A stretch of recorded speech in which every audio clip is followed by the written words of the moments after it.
नमस्कार साथियों। जो प्राथमिक शिक्षक में दस्तावेज जरूरी दस्तावेज होंगे उसके विषय में यहाँ पर लोक शिक्षण संचालनालय मध्य प्रदेश द्वारा लेटर जारी किया गया है। इसमें महत्वपूर्ण जानकारियाँ, चाहे तो आप इसको पूरा पढ़ सकते हैं, स्क्रीनशॉट लेके इसको पूरा पढ़ लें।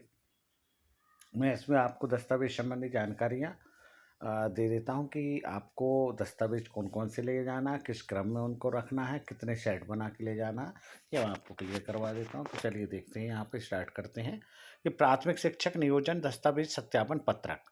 तो इस तरह का एक पत्रक रहेगा। तो इसमें क्या है, आपको सबसे पहले क्या है, अभ्यर्थी का नाम।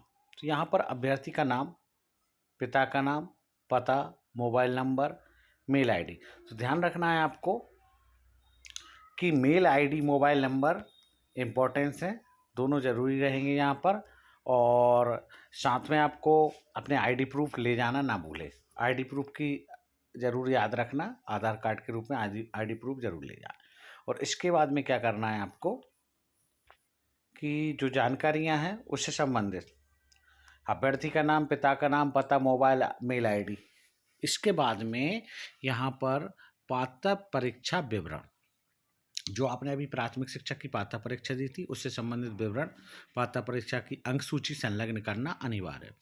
तो इसके बाद में आएगी जन्म तिथि। जन्म तिथि में हाई स्कूल की अंक सूची संलग्न करें। आपकी जो 10th की मार्कशीट है, इसमें जन्म तिथि में आपकी ID प्रूफ में लग जाएगी। और इसके बाद आएगा आपका प्रवर्ग। आप जिस भी प्रवर्ग में आते हैं, आरक्षित प्रवर्ग में होने पर सक्षम अधिकारी का वैध प्रमाण पत्र याद रखना है आपको। यदि आप आरक्षित SC ST OBC में आते हैं तो यहाँ पर आपको आपके जाति प्रमाण पत्र साथ ले जाना ना भूलें। सक्षम अधिकारी द्वारा वैध प्रमाण पत्र ले जाना है। इसके बाद आपका हायर सेकेंडरी परीक्षा का विवरण आएगा, जिसमें आपको यहाँ पर उत्तीर्ण वर्ष और प्रतिशत यहाँ पर आपको इसकी एंट्री करना है।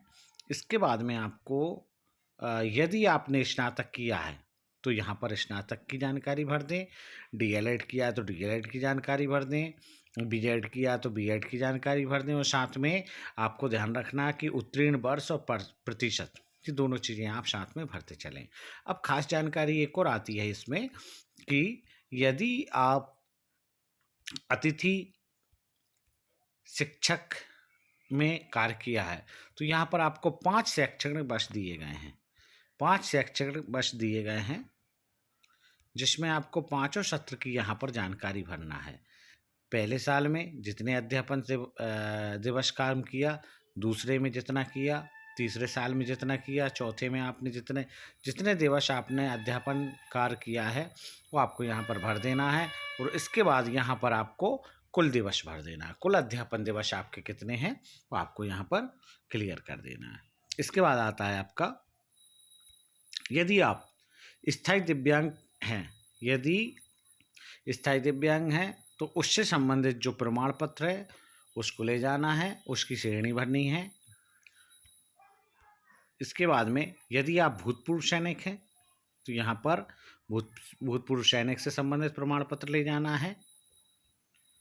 और इसके बाद में अन्य विवरण, तो ये कोई ज़्यादा ज़रूरी नहीं है।